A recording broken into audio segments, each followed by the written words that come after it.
Big Slim. What's happening, baby? What's happening? Chilling, man. Man, it's been a hot minute. It's been a long time. You know what I'm saying? Welcome to Side Talk. My name is Big Tack. Long time coming. I'm here. Long time I'm here coming. with my boy. People don't know how long it's taken to make this moment happen right here. You know what I mean? But got a call from the homeboy Undu. He was like, hey, you know what? We got Side Talk rocking, and he was like, what's up with Slim? And I was like, for sure, I gotta get him. Anytime you call, I gotta pull up. I gotta get him. Man, so most everybody knows, but for the people who don't, international, you know what I mean? You've been able to get your hustle and take it across borders. You know what I mean? Multiple countries.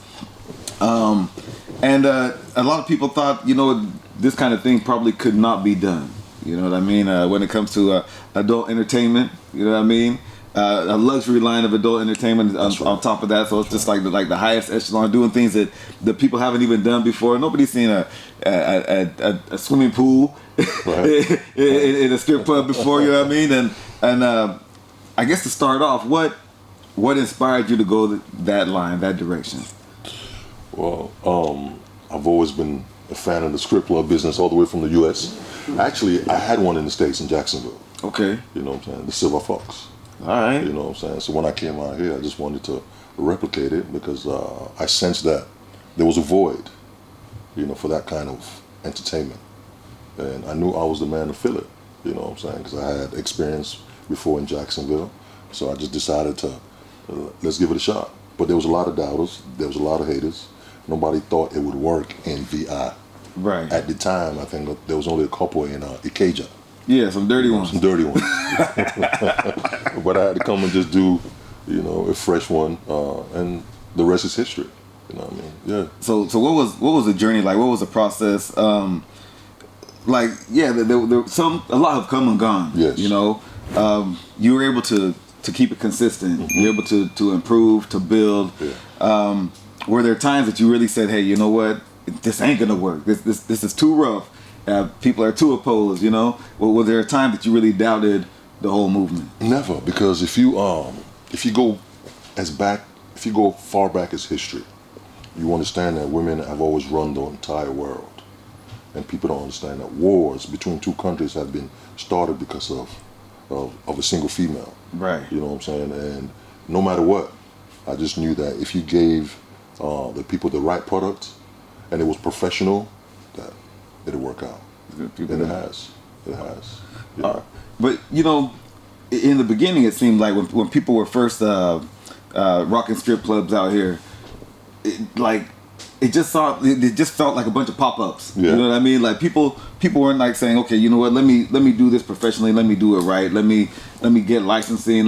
What was that whole process like? And was it challenging? Yeah, it's always been challenging. Anything you do in Nigeria is ups and downs. But the beautiful thing about doing something in Africa, nothing is impossible. You know what I mean? Nothing is impossible. Just like if we try to do some things in the U.S., no matter how money you have or you don't have, you ain't gonna get it done because the law gonna be like, you can't do that. You know what I'm saying? This is not for you. You're black. You can't try to do this. Right. But here, you know what I'm saying? Anything is possible as long as you just keep on pushing, keep on striving. There's nothing that we can't do. You know what I mean? So we had to get licenses though through Ministry of Tourism. That was a little tricky at first because nobody was really doing anything with licenses. Right. Just like you said, everybody just had a little house, put a pole in the middle, and, That's a strip club. That's a strip club. You can dance? So, go ahead. Yeah, so we had to do it professionally, and that's what we did. So what were the big differences in having a strip club in the U.S. and then having a strip club here in Nigeria? Only real difference if you go to Silver Fox here and go to some high-end strip clubs in the U.S. it's just the laws. Maybe you can't touch as much, you know what I mean? But and in the States, they probably close a little bit earlier. But there's no difference, you know what I'm saying? When I say a luxury gentleman's club, that's what Silver Fox is about. I mean that, you know what I'm saying? I want politicians come, people like you come, business people, everybody from all sorts of life come. There's always a space for everybody in Silver Fox. If you want to be coded, we got that for you. If you want to be on the front line, we got that for you. So it depends on how you feel that particular day, and we can make it happen. When it comes to luxury, what sets you apart? Because a lot of people say we're a luxury brand. Mm-hmm. what makes Silver Fox so much different from what everybody else is talking about to what you're doing? The girls, my class of girls, the discipline, the structure, that's what sets me apart. You know, you got a lot of, basically now every club, strip club or not strip club, has a pole in it now. Yeah. You know what I'm saying? And that's the Big Slim effect. You know what I mean? That's the Silver Fox effect. You know, but they still don't know how to do it right. You know, after a while, it still becomes ratchet. It still becomes undisciplined. You know what I mean? But Silver Fox, whether you go on a Monday or Friday, it's always the same discipline. You always have the most beautiful, sexiest girls in all of Africa. So that's what sets me apart. And then I know you're not trying to give away the whole recipe to the secret sauce, but how do you go about acquiring people who are gonna maintain that level of professionalism? Because to be honest, it can be difficult.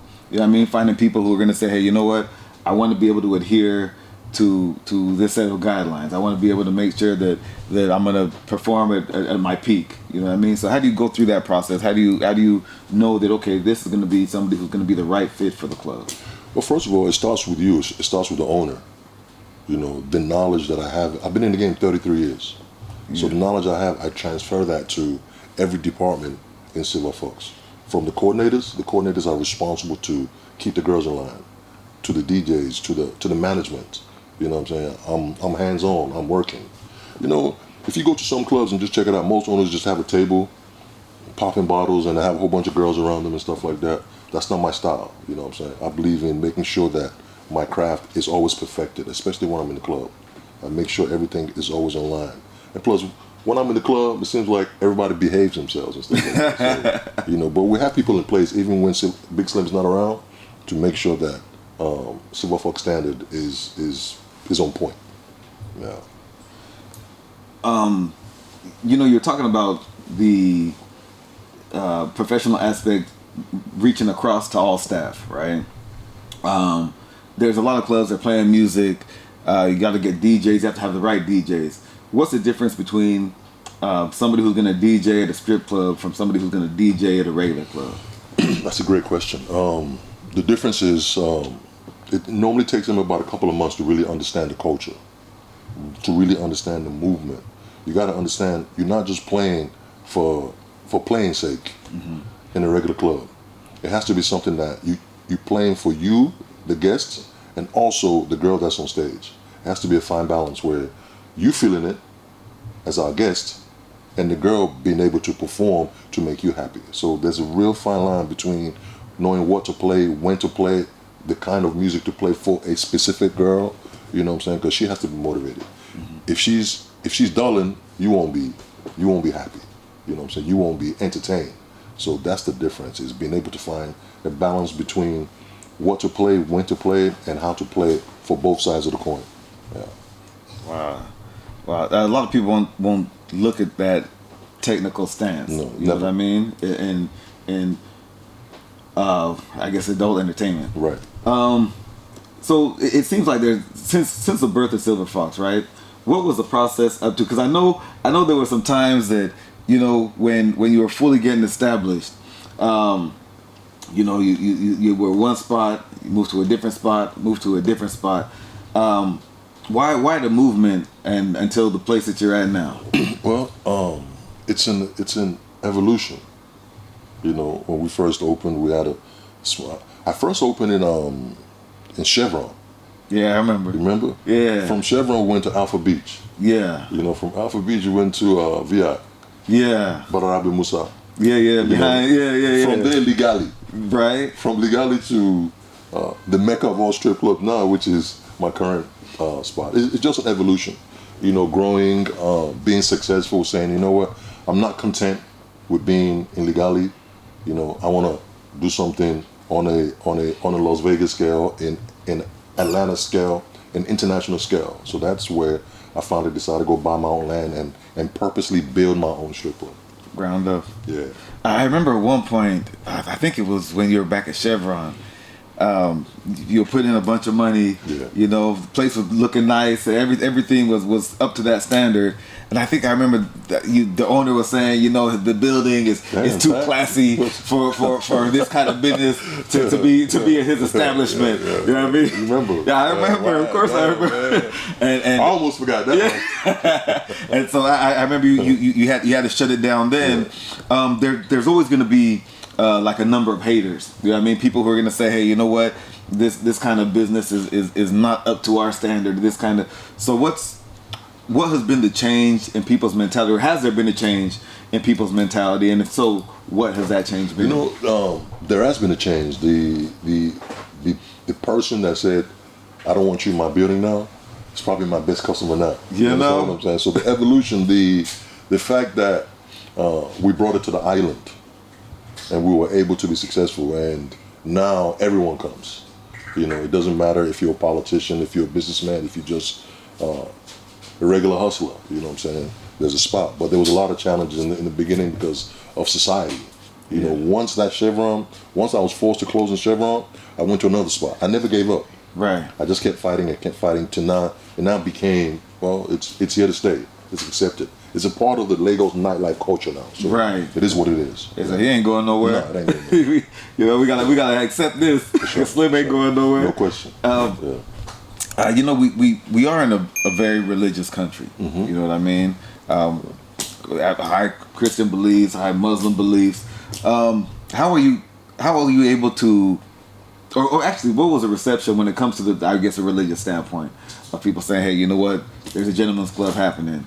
Because I would imagine a lot of people would push against it. You know what I mean? So how did you deal with that?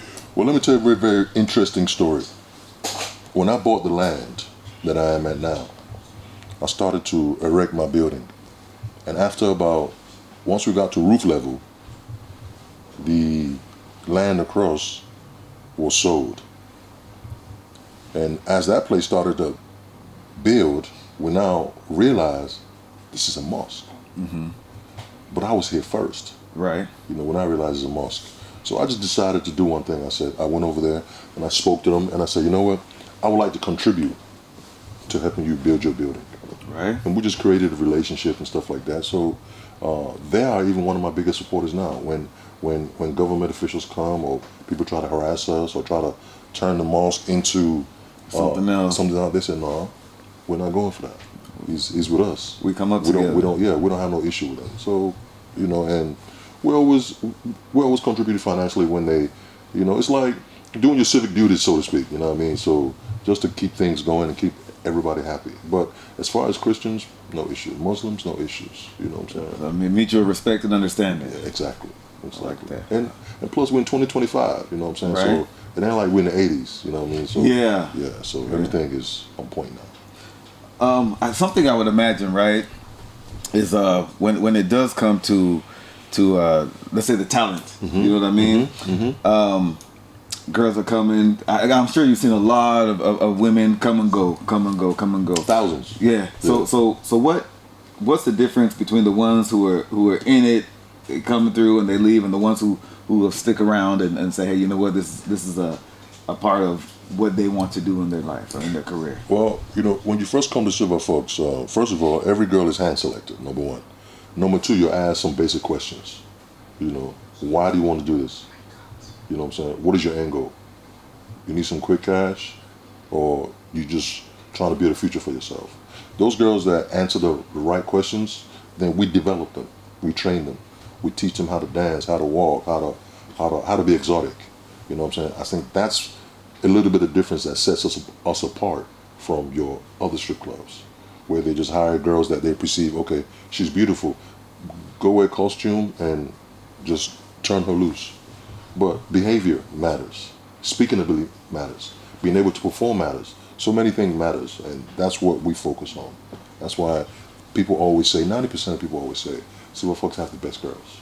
You know what I'm saying? Because it shows. The product shows when it's on the floor. So, yeah.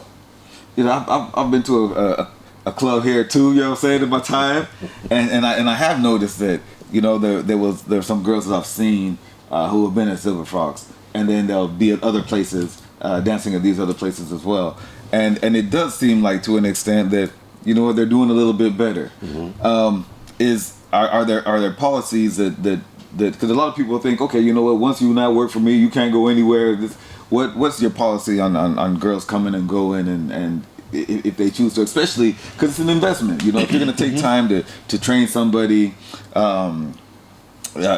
pretty much get them to the standard of professionalism that you'd like to see, and then they up and say, hey, you know what, I'm out of here. Like, I mean, it's a lot of time and money spent on that. Yeah, good question.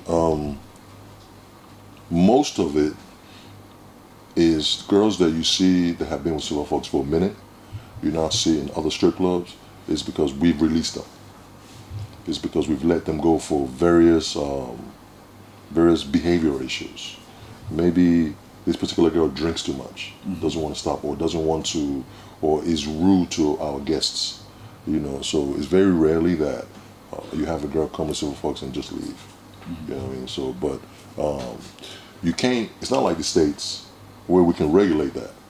In the States, for example, in Silver Fox in the States, we can put a policy is once you dance for us, you can't dance in another club. In Africa, it's a little bit more difficult to regulate that. You know what I'm saying? So we just let them do what they want to do. And if they owed us money or if we have a financial investment in us, they typically pay us back, and then they're free agent. Go your way. Yeah. So we want dancers that want to be at Silver Fox, so they can be happy and perform for our guests a lot better versus somebody that has to be there that don't want to be there. So like not everything can be rosy 100% of the time. Right. You know what I mean? And so the people who have had, let's say, discrepancies, what would be some of the reasons that you've heard or experienced the reasons why people have left? Inappropriate behavior with our guests. See, you can have a strip club, but it's still a business. Yeah. Because you're naked or because you're half naked doesn't mean you have to behave as such. It's a profession. You understand? I want people to have that mindset that this is a profession. When they walk up to you, be professional. When they're dancing for you, be professional. When they're just having a conversation with you, be professional. Not just act like, okay, I'm a stripper. We don't have strippers. We have exotic dancers. Right. So that mindset, that's the difference. So going back, it's it's a profession, but at the same time, it's a fantasy. Yes, you know what I mean? It's a dream, especially for your customer, for the clients. Right. What kind of situations do you find yourselves in with? I mean, because it's not every day that you can see, like you said, a half naked lady, yes. and you're walking in and you see a bunch of, and they're beautiful and they're all over the place. Right. What have been some of your issues when it comes to your customers? Coming through and let's say bad behavioral traits of customers. I already know where you're going with this one. Just like Nigeria, where you might have a customer that falls in love with a particular girl and starts, some of our Igbo customers or Yoruba customers, don't worry, I'll marry you. Don't worry, I'll buy you the mansion in Ikoyi. Don't dance anymore. Come. You don't have to do this. Yeah, so, and sometimes girls get food and they leave for 3 months and then they come back. Oh, God, you warned me, but, it is what it is. So a lot of customers, try to extract the girl from that environment for their own personal pleasure. So So that's some of the things that happen. Have you seen any success stories out of that? Have you ever seen a situation that, a girl who danced, a customer did fall in love, and happily ever after? One, yes. You seen one? Yes. But the guy was a white guy. Oh, I mean, love is love, you know what I'm saying? Right? That's a white guy, I think they're married now with like 2 kids. Really? Yeah. So, really? And we support that, you know what I mean? So, yeah, because there's got to be some type of way. Yeah, how do you... Oh, man, because it's got to be kind of rough. When would you know that, all right, this is one, and how would one of the girls know that, okay, this is somebody that I should actually try to take, evolve this relationship outside of the club with? Or can they? Can there be a customer and then, they're talking and they now start meeting up outside? I mean, there's a lot of things that people just don't know. Typically, girls are not allowed to exchange numbers or to have personal interaction outside of the club. Yeah. with our guests.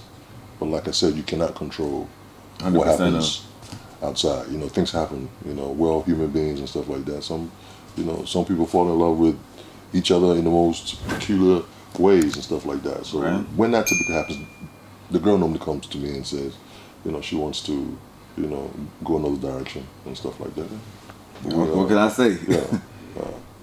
But I've brought girls from other countries where they may owe like $10,000 or something. You know what I'm saying? And the guy that wants to extract her from the club typically pays that bill. Oh wow, okay. So the girl's free to leave. Yeah. So how does that work when you say, okay, if a girl's gonna be owing, are they paying for stage time, or is it that they're not remitting money, or like what would be a situation that a girl would be owing? I can't give you too much game now. Okay. All good. All right. Let's take it all the way back. Let's do that. How did you actually get started? Wait. Mind you, so I've heard like a little rumor or two about you, right? Go ahead. They said before you left Nigeria and went to the States, they was like, when it came to your business sense, being a student, you was on like in a league of your own. You know what I mean? Yeah. So when doing such, what made you say, okay, you know what, I'm gonna take that level of expertise and go in this direction? Yeah, let's start there. What persuaded you to say, hey, you know what, I want to get into the adult entertainment business, and then let's go on to how you actually got started? Probably when I was about 17 in Jacksonville. I was with a company that was working in a strip club. Okay. I was the owner of that company that was working in a strip club. And that's when the love started for the business. So I just basically put my business interests aside, and I asked the owner to teach me the game. Really? At first he wouldn't. He was like, what, if you don't mind my asking, what was the company? What was you doing before? A janitorial business. Okay. Yeah. Okay. A janitorial business. So we had the contracts to like 3 or 4 strip clubs in Jacksonville. Okay. You know what I'm saying? So that's what we was doing. So every morning we there. You know what I'm saying? And I just started thinking, I'm like, you know what? I can do this. Yeah, I can do this. You know what I'm saying? Because strip club owners were always the coolest. Yeah. Biggest cars, the watches, the diamonds, just a different swag. You know what I'm saying? And as a young kid like that, 17 years old, 18 years old, I just fell in love with that kind of aura. And I'd rather be doing this. Yeah, I'd rather be doing this. So yeah, that's how we started. So the guy just started teaching me. I worked for him for like 4 or 5 years, no salary. Really? Yeah, but I didn't care about that. I cared about the knowledge. I already had my own business interests, but I wanted the knowledge that I couldn't get. You know what I mean? So that translates to what you see in Silver Fox today. Yeah. Yeah, it's that knowledge that I learned from the best of the best in the U.S. Yeah. How many people, how many young people do you see today that still have that drive to say, hey, you know what, I want to start here, and then I want to take it and be able to sit down, learn, regards to salary, and grow and evolve into something a lot better? How many people are you seeing nowadays that still have that drive? Very few, because everybody wants a quick fix. You know what I'm saying? The young people now don't want to grind slowly. They have no belief, they have no faith. You know what I'm saying? And then the senior people see them as a threat. Don't also want to teach them and carry them along. Yeah. You know what I mean? So very few young guys nowadays that really they want that quick fix, that fast solution. You know what I'm saying? It took me, think about it. You've been knowing me since 2012. Yeah. You know what I mean? And you see how many steps before this big Silver Fox. Chevron. Yeah. Alpha Beach. Yeah. Ligali. Bararabe Musa. That's like 4 or 5 right there before this one. And all those 5 steps were very difficult. It wasn't easy. You know what I'm saying? A lot of people didn't want me to be successful, but I just kept pushing. I kept pushing. I kept pushing, saving my coin until a point where I knew this is what I wanted to do. So this is what I love to do. This is my passion. Right. So I plan to buy land specifically to build my own purpose-built strip club. Because the fact that the guy told me he doesn't want my business in this building anymore. Always stuck in my head. Yeah. And that was always a motivation for me. Like, okay, no problem. You know what I'm saying? One day you're gonna be coming to my building. You know what I mean? So it is what it is. Man, that's interesting. Nigeria it's a hard place. It's a hard place, and I can understand at the same time why a lot of youngsters want a quick fix. You know what I mean? Because it seems like a lifetime of problem. Right. You know what I mean? It's true. Constantly, it's not easy for people to keep it going, to keep it together.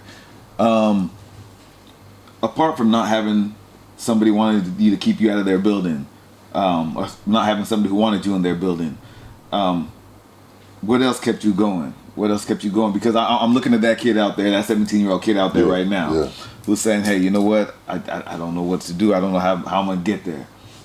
What do you got to say to that kid? Yeah. A hustler's ambition. It's the most powerful driving force in the world.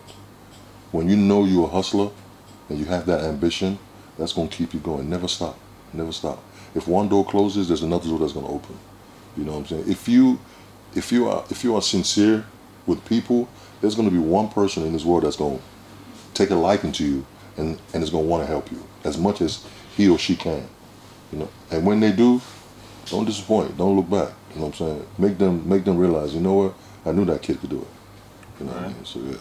Right. And it does seem like, these opportunities do pop up for people, but due to, I guess, society, a lot of people are just short-sighted. You know what I mean? They don't see the big picture all the way through. Have you always seen the bigger picture, or was it a day-to-day development? And if it took that day-to-day, what was the turning point that you say, hey, you know what? This could be a lot bigger than what I'm doing right now. That's a good question. When I got to Legali and I rented the building again. Yeah.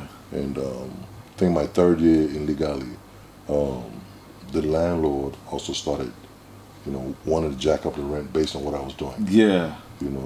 He's making money. Landlord would send spies, to try to would send spies. Take notes. Man, it was like then the guy would report back to the landlord like, this guy's making too much money. We need to raise his rent. Rent will go from back then maybe 3.5 million all the way to 6 million. Which was unheard of back then. Right. You know what I mean? So I just started to say, you know what? I need to do my own thing. I need to be the person that I drive my own car, that I control my own destiny. And little by little, as I'm saving my money, I have a purpose why I'm saving my money. Because I wanted to get my own land and build my own property. You know what I'm saying? And it took me, I was in Legali for 5 years. And while I was even building where I'm at now, nobody even knew but a few people. Yeah. Like yourself and a few close friends. Nobody knew until it got to the point where I couldn't hide it no more. You know what I'm saying? Right. So yeah, so you just gotta stay focused and just believe in yourself. Yeah. I remember when it was just a land. Yeah. And you brought me there. You said, "Hey, look, man," and it was funny because there was nothing but dirt out there. I understand. And you were like, "Right here, I want to do this. Right here, I want to do that. Yeah. Right here, I want to have a swimming pool. That's right. Right here, and I remembered, and it was crazy to see everything come to fruition as the developing was going on. And I remember you was taking me back on the different stages and saying, "Okay, well, you just got to believe in yourself. You got to have a clear vision and believe in yourself. Even when people don't believe in you, you can't get discouraged. You know what I'm saying? Because they don't know what's inside of you. They don't know what's in your heart. They don't know what's in your mind. So you got to stay focused and just keep on doing. Like sometimes back then, I used to draw in the sand. This is going to be here. This is going to be here. People be like, this guy's crazy, man. yeah, This guy's crazy, man. But the craziness leads to somewhere eventually. You know what I mean? So it is what it is. You've been able to take Silver Fox not only from the U.S. but to Nigeria and then to Ghana as well. Yes. What was the inspiration of taking Silver Fox to Ghana, and how's the Ghana trip been? Ghana's beautiful. I visited Ghana on a couple occasions, and when I visited Ghana, I went clubbing. I saw the nightlife, and the same thing with Lagos in 2011 when I first came. I just saw that there was a niche, there was a void, and by then Silver Fox is already a strong brand. So it was a lot easier to penetrate Ghana than it was Lagos. You know what I'm saying? And not only Silver Fox, but we have various different businesses there. We have Tunnel Lounge. Okay, yeah. We have the new beach club that just opened. It's called Pink Flamingo. Okay. So there's so many things. And next year we're doing Silver Fox in Congo. Really? Yeah. So I'm real excited about that. Okay. Because them boys out there liquid. You know what I mean? So, What's been the difference of let's say the people? Is there a difference between Nigerians, Ghana, spending culture, personalities? Absolutely. So what are the big differences? For me, Nigerians are the greatest people in the world. You know, when it comes to spending power, Ghana cannot compete. You know what I mean? But some of the bad things in that we deal with in Lagos, you don't have to deal with that in Ghana. Mm-hmm. Mainly, you know, right now the signing culture right here in Lagos, it's gotten out of hand. Yeah, you know what I mean, to the point where some clubs have even shut down because of it. Yeah, you know what I mean. But in Ghana and other countries, it's not that way. It's not like that. You know, people come, they have fun, and they spend their money. They spend their money and go home. You know what I mean? So that's one thing that we have to change about the nightlife here. Is that signing thing? You know what I mean? So what? How many people? This is a different question. So yeah, that's been such a problem. I remember back in the day when Escape was open, mm-hmm. and Richard was saying, you know what? If you owe him money, he gonna release the list of everybody who's owing money, and the next thing you know, everybody started paying. Mm-hmm. And it seems like a lot of the people who are signing are people who can pay. So what keeps people from paying when they can, or constantly wanting to build up that debt? I think it's just a Nigerian mentality that we have. Do you know who I am? And just, you know, a lot of these people that owe are billionaires, are multi-millionaires. They have it. It's just the fact. I think it's an ego thing. It's a power thing. To let it go. That you can just leave your house with your crew, go to wherever you want to go, drink what you want to drink, and then I'll pay later. You know what I mean? It's just a power thing. It's just an ego thing. Because these same guys, when they travel, mm-hmm. they pay their bills on the spot. So it's not like they can't. It's just the fact that we as a society have allowed it. Yeah. So it's now becoming something that is very difficult to control. But at Silver Folks, we don't have too many people. I have a no signing policy. Okay. You know, but we have our prestigious guests that are credit worthy. You know, they do what they say they're going to do. Mm-hmm. So we give them that respect. Let's talk about going back kind of to the music aspect, and when it comes to artists and entertainment and Nigerian artists especially. I mean, I've seen some international artists at Silver Fox as well. Yeah. But let's hone it down to the Nigerian artists.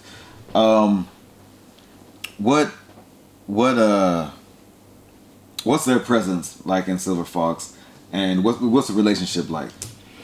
All the Nigerian artists, I'm cool with all of them. You know, I'm a fan of a lot of them. You know, I have my own personal preference. For example, Wizkid is one of my favorite artists.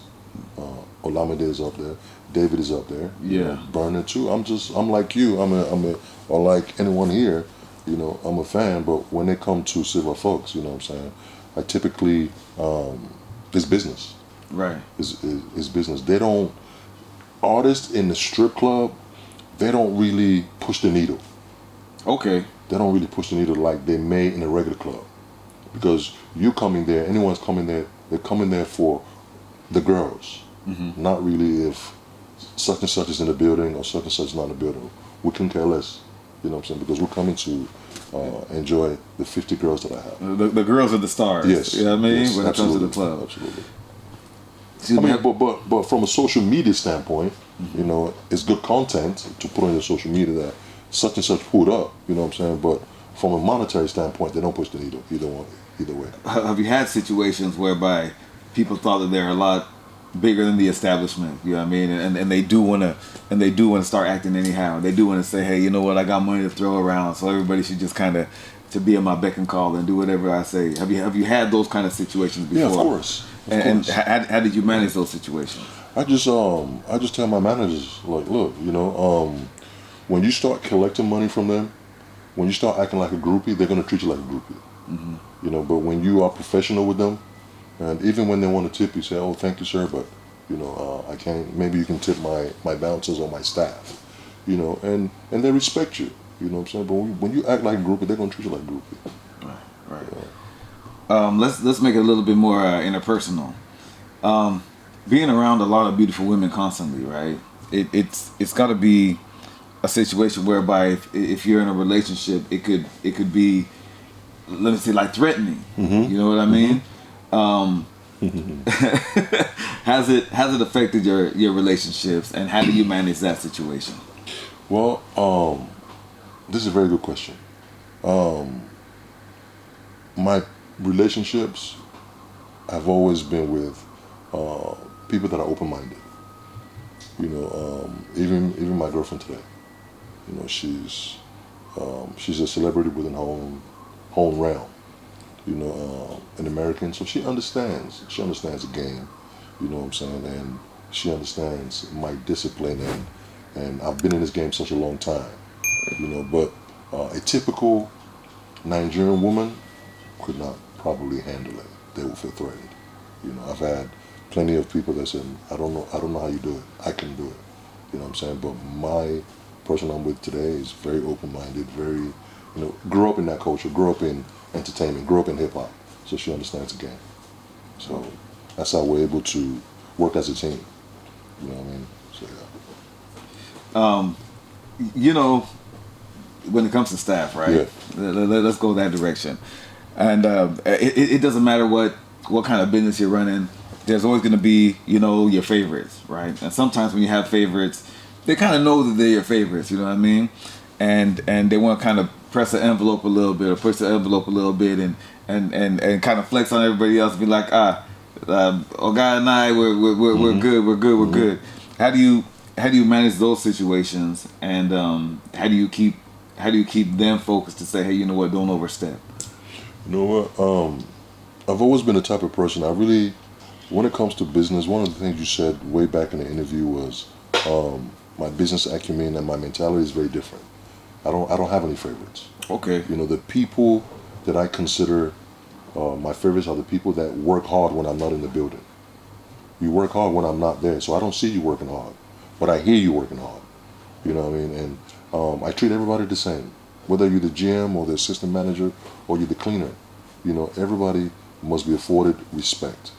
Even when my senior management wanna talk to waitresses anyhow, you know that African culture. Mm-hmm. Are you stupid? Are you get out of here? All those things.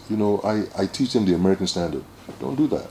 You know what I'm saying? There's a certain way to discipline your staff, to talk to your staff, that reverberates throughout the whole entire building. You know what I'm saying? So, and a lot of staff will say, "Oh, guy doesn't even do this. So why are you?" You understand what I'm saying? Right. The standard has been set.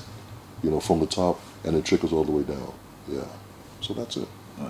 Let's talk about other clubs. So, it seems like there's always been some kind of a relationship from one club to a next club to a next club to a next club. What's your relationship with other club owners, and how is it different from their relationships with themselves and their relationship with you? Wow. I'm going to keep it real with you. When it comes to the gentleman's club and this adult entertainment, I am the pioneer. Yeah. You know what I'm saying? I motivated them to go want to rent a building and do what they do. Mm-hmm. It's always a competition with silver folks. I have no competition. My competition is myself. My competition is silver folks against silver folks. Mm-hmm. You understand what I'm saying? And it's like, I can freely go to any club and patronize and support, but they can't do the same thing because they always feel threatened. I don't know if it's the Nigerian thing, where as a Nigerian American, I don't have that mentality. Mm-hmm. You know what I'm saying? If he or she has a business, maybe on my off day, maybe I want to go to Secret Palace. Yeah. Or maybe on my off day when Silver Fox is closed. I want to go to Bayrock. Yeah. But I really don't do that because they feel threatened. You know what I'm saying? So you might think you're there to try to steal girls, or their girls approach me and they want to, Big Slim's in the building, Big Slim, and then the word gets in the dressing room that Big Slim is in the building and stuff like that. So what I do on my downtime, I normally go to like places like Buzz Bar or Quillox, that type of environment to unwind. But going to other strip clubs, only when I travel. You know what I'm saying? Then I go to other strip clubs. So you'd be the remember Players Club where when Dollar Bill hit that sign, he said Luke is in business, but yeah. So you the Luke. When you get to the different places, that's funny. That's cool. Let's talk about. But it's good that there's other gentlemen's clubs. Let me tell you why. Why the mentality is different. Because I feel as though the more they open, customers in Lagos are like, you don't own anybody. Mm-hmm. They go to all the clubs, but they see the difference. They always come back to you and say, you know what, there's nothing like Silver Fox.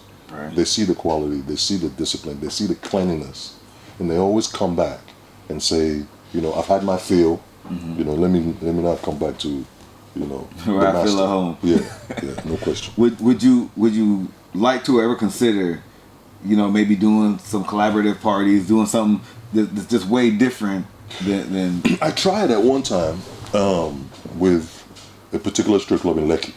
Okay. Yeah, we all know how many strip clubs in Lekki. I tried, and I approached them and said, you know what, let's do the stripper bowl. The stripper bowl in Africa was my concept. Mm-hmm. And what was supposed to happen was, you know what, I'm going to organize a whole bunch of girls from the States, South Africa, Colombia, all over the world, right? Every December period, we rotate the destination. Okay. 1 year is at Silver Fox. Next year it's going to be at your spot. Next year it's going to be at their spot. Yeah. But they never caught on to the concept that, it could have been a revolutionary thing where it goes outside of Africa, where people know, okay, this particular month it's gonna be the biggest strip club event in the world. In the world, but they never, it was always a jealousy or a rivalry that they didn't see outside of the game. Yeah. Throughout the years and growing, you know what I'm saying? There's been a lot of notable faces, you know what I mean, that have passed through Silver Fox. First, before I ask you this question, first, I want to know, what's your favorite Silver Fox? You know what I mean? Like I said, you've been to a lot of different places. What has been, let's say, the one that you said, you know what, this was the Silver Fox. Let me ask you that first. Or has there been? Of course, the HQ, Lagos. Lagos is my favorite Silver Fox. No. Okay. Lagos is big, but you've been in a lot of different spots in Lagos. Yes. So which individual spot? The Legali. Why? Legali was small and intimate, and Legali was that child that went out in the world and came back and changed the whole family's fortune. Yeah. That's how I see Legali. Yeah. It's always it always has a place in my heart. It's Legali. Yeah, Legali was cool. Yeah, it was cool. Legali was the Silver Fox for everybody. You know what I mean? It was everybody's home. Yeah. I think to be honest, it was probably my favorite spot as well. Talking about the notable faces that have come through. I could name a few off the top of my head. I know Cardi was there. Cardi B was there. Yeah. Megan Thee Stallion came through.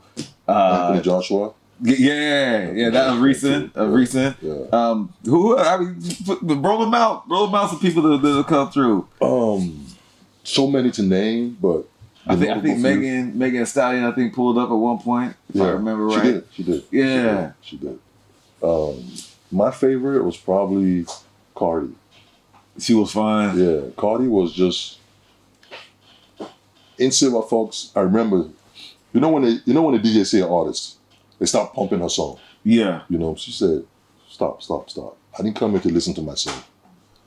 rock some Afro beats. I want to, when she was drinking her Guinness and, and her little guy brought out a card and she was like, swipe 20K USD. Done. She bought her own money. She threw her own money. She was just vibing, man. She was, she was with their strippers. Yeah. I remember. Yeah. And we never paid her to come. I remember. I never gave her $1 to come. She said, I want to be in Silver Fox. Right. You know what I'm saying? So the club that paid her like $50 million to come after me was like, how did you get her to come for free? I said, well, it is what it is. You know what I'm saying? There's not like the strip club energy, and that's where she was at that night. It was lit. Right. It was interesting. I got one of my mans. You know what I'm saying? My homeboy Inkai was he was with some of the people that had brought her on. Right. And he kept telling me, "Hey man, Cardi's gonna be there. She's gonna be there. She's gonna be there." Mm-hmm. That was a cool. Well, you pulled up that night. Yeah. I got the videos. Yeah. I got the videos. Yeah. There's a lot of influential figures, that pull up as well. Mm-hmm. I'm not saying they ain't influential, but more influential figures. When it comes to radio and TV nowadays, Charlamagne the God has been so intrinsic or integral in the culture. You know what I mean? And he was able to pull up, and he's been a Silver Fox, Nigeria and Ghana. What was his experience like, and what was your relationship dealing with him? To be honest with you, that's my first time meeting him in Ghana. Okay, that's my first time, and he was with an NBA. I think Jalen Rose. Okay, remember him? Yeah, of course. Yeah, so they all came together, and we introduced ourselves and stuff like that, and I just let him vibe. You know what I'm saying? When we was leaving, we had a little brief conversation and stuff like that. What was his surprise was he was expecting. What he saw wasn't what he was expecting. Okay. People in the States, when they hear Africa, they expect us to be catching lions and running around. Crazy till they with our you know what I'm saying, with our spear and it's crazy. So what he saw, he was like, man, it's how y'all living in Africa. They're not even living like this in the States. You know what I'm saying? And he saw all them beautiful girls. He said, man, I apologize to y'all, man. And then he went back on his podcast and talked about it for like 30 minutes. Like, wow. Anytime y'all in Ghana, y'all got to go to the Silver Fox. Y'all got to pull up. Y'all got to go there. That's a must do on your bucket list. So yeah, he gave me some good props. All right. And then he was able to come to Nigeria as well. No, he didn't come to Nigeria. Okay, yeah. Oh, so he don't know. No, he don't know yet. Yeah, just Ghana. He don't know. And there's a lot of people. But we're trying to reach out to him to invite him though. Okay. This festive period, we're gonna try to invite him out and stuff like that. Speaking of which, who else would you like to see breeze through Silver Fox? And would it be Silver Fox Nigeria or Silver Fox Ghana or both? Who would you like to see in Silver Fox? Nicki. Okay. Yeah, Nicki or Drake. Okay. Yeah, that's who I would. My main one is probably Nicki. You know what I'm saying? She's the culture when it comes to female hip hop artists and stuff like that. Yeah, definitely a pioneer. Yeah, and the strip club game fits what she's about. You know what I'm saying? So I think it'd be a real big look for Lagos. The whole entertainment spectrum, if we can get her to pull up. Yeah. Nice. Would you like to see more strip clubs open up? If it's done right, and if there's an understanding between I'm not saying because you have a strip club you have to be my friend, right? You know what I'm saying, but you have to understand the game, and a lot of these cats now don't understand the game. That's their problem. You know what I mean? Just having a building, having a pole doesn't mean that you got a strip club. You got a strip club. You know what I'm saying? And I've said that before, and it was taken the wrong way. But there was a meaning behind that. You know what I'm saying? I had a question that came across my mind. What do you prefer? Do you prefer being in a strip club, or do you prefer going to the regular club? I got about a 45-minute limit at a regular club. I can't be in a regular club for too long. You get bored, or I get bored. You know what I'm saying? And the fake lifestyle at a regular club is just too much. Yeah. You know what I'm saying? This person buys 10 bottles because this person has 15 bottles, or this person, at the end of the day, they don't even drink them. Yeah. You know what I mean? Send them back. And it's like, there's no entertainment. There's no, now some of these regular clubs are having fire breathers and dancers and stage performances, but there's nothing like the natural happiness that someone derives from being in the strip club. You know what I'm saying? Without having nothing to prove. It's just you and the girl vibing. You know what I'm saying? A girl of your choice. You know what I'm saying? If you want to be with a blonde today and a brunette tomorrow, or a tall girl, a slim girl, it's just between you and the girl. It's just happiness between two people. You know what I'm saying? So that's the difference between the strip club and the regular club. Regular club, you got to go with a whole bunch of friends and y'all just looking at each other, just drinking. That's boring. After some time. Yeah. So it is what it Especially when you don't drink. What do you got to say to the people who say, okay, you know what?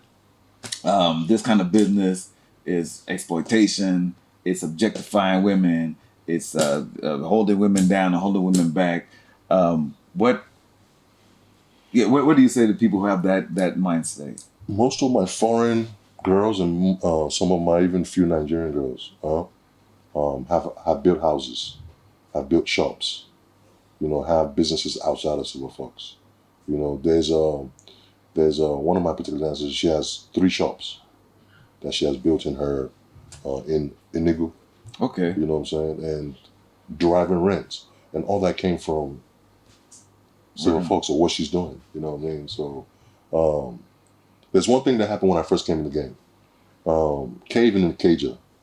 They used to girls were stripping for 1K then. 1K, fully nude. That's it? Yeah, 1K. I came, I said, no, we're not gonna have this. I moved mine to 3K. I moved mine to 5K. You know what I'm saying? Now, a lap dance in Silver Fox is almost about 60, 70,000. You know what I mean? Because I believe that there's a value to what this particular girl is doing. You know what I'm saying? There's a value to what you're saying, and it must be appropriate. You can't just come and just look at a girl and say, you want to get a lap dance at 5K. Yeah. That's how we're able to attract a lot of foreign dancers as well. Because once they do, even though our money's kind of messed up right now, but once they used to do the conversion, they'll be like, wow. Yeah, I actually made some. Yeah, it's a lot. Lap dance used to be like $100 before the crash of the Naira a little bit. Right. So yeah. How do you deal with that? I mean, speaking about, it's like the Naira's garbage right now. It feels like it when you're converting it. How do you cater to that, and also cater to Nigerians who are that? I mean, that's a lot of money to say, okay, I'm making a paycheck. I'm gonna take 70,000 just for a dance. You know what I'm saying? Out of my paycheck, and you might have a wife at home, or you try to get out, and get your own peace of mind real quick. Right. How do you balance that for that individual? There's always some form of entertainment in Silver Fox. If you don't want to lap dance, you know what? You might just be stressed because you've been on the radio all day. You might just be stressed because you're a civil servant. You've just been dealing with your guy all day. Or whatever you do in life. You can always come sit at the bar, get you a cocktail, and just conversate with a nice, beautiful lady. And at the end of the day, you didn't spend 40, 50K. Yeah. You know what I'm saying? What you feel good. A lot of guys come up to me and say, man, I appreciate you. I appreciate what you're doing. You know what I'm saying? Because you saved my marriage. Silver Fox has saved my marriage. You know what I mean? Wow. Yeah. And now, whenever you come, you see a lot of couples. It's like 40%. 40% now. Yeah, that's a conversation in itself. 40%. So a man will come with his wife. Come with his wife, his girlfriend, or whatever, whoever she may be. Who enjoys the strip club more? She does. So in your experience, you think ladies enjoy the strip club more than guys? When they come with the guys, yes, absolutely. Yeah, I mean, do they come by themselves? Yeah, absolutely.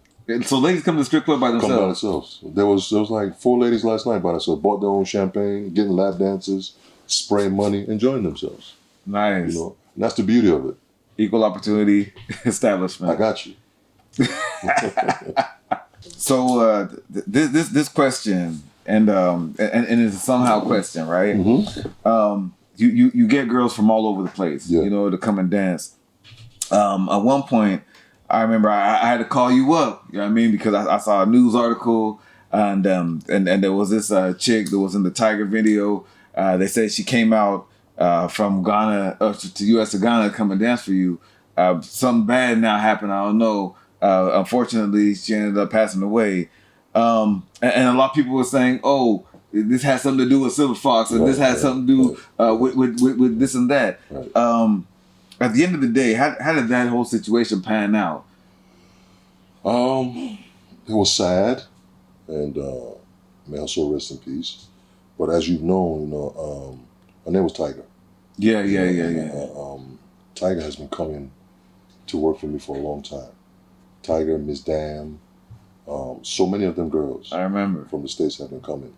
It was just a situation where when the autopsy was done, Ghana authorities said it was COVID. Some said it was overdose. Some said it was something else. So we'll never actually know the cause of it. You know what I'm saying? But it did affect me, not professionally. Right. It affected me personally because it was somebody that I knew. Somebody that has been coming out here supporting us. You know what I mean? So that was to the extent of that. So going on from there, I mean, and this is another, I guess, interpersonal aspect, and coming across so many people, and building relationships, because it is an emotional investment as well. How do you deal with situations that transpire? Because it can't be the first girl that you've come in contact with that has passed away. You know what I mean? So how do you process that? How do you move on from that and keep going? A lot of, like I said, I've been doing this over 30 years, and that was the first incident. But I've had other incidents of near overdoses where we have to rush somebody to the hospital. We have a lot of our coordinators know how to do CPR, are trained in mini first aid, just in case somebody, a tongue rolls in the back of their head or something, because they are trained in doing that. And we just quickly rush them to the hospital to try to offer as much medical aid as possible. So it's always, that's why in Silver Fox, we're always trying to monitor how much they drink. Yeah. You know what I'm saying? Because you have some girls that go from table to table. This customer offers you champagne, you take it. This customer offers you tequila, you take it. This customer offers you Hennessy. At the end of the night, 7 hours, you drinking all kinds of stuff. Who knows how much, yeah. So it affects the individual. So we try to, once we see them start getting too wasted, they have to start working. Yeah, I mean, they're in every, especially when it comes to the nightlife, there's going to be a dark side of the nightlife, and it's something that needs to be managed, or needs to be managed professionally. Do you think most clubs are taking the same precautions to ensure the safety of their girls, or even safety of their staff, or whoever? Because it might just be a baller girl. It doesn't have to necessarily be a dancer. Right.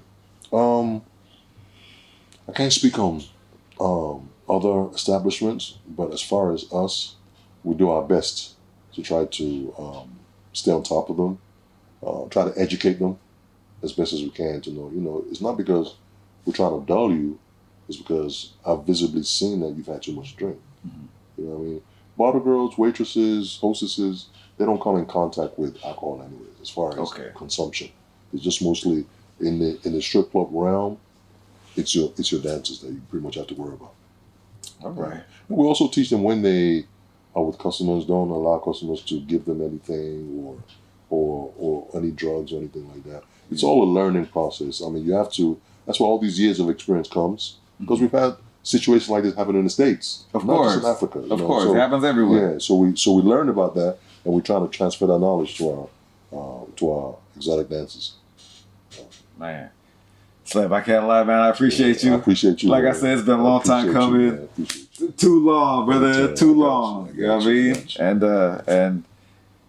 And we out here, man. Congratulations on your progress. Congratulations on where you're going and where you're going with it. It's been dope. We gotta invite y'all out of Congo when the thing pops off. You got a choice? Yeah, I got a choice. Yeah. So, all right, my man. All right, man. Hey, I appreciate you. Man, that's a wrap. Big Tag, Side Talk, Big Slim in the building. Make sure you visit Silver Fox, Nigeria, Ghana, soon Congo. Just get out there and get it.